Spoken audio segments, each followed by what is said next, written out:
finally, we're at Garnffrwd Fisheries. So if you fancy catching your own supper, this is the place for you. It's 5 acres of still water. It's suitable for the amateur angler, but also for the experienced fly fisherman. There are tea rooms available on site for teas and coffees and light snacks, and you can also get some fishing tuition too if you need it.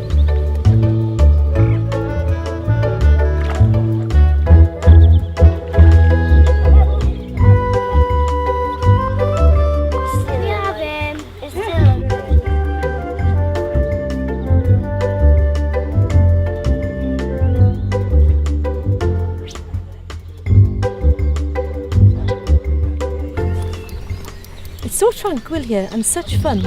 And of course, it's not all about catching the fish. I think I've got one. What do I do? Now apparently, I've got to tire this fish out. And when it's tired, I'm going to reel him in. Whoa, whoa, whoa!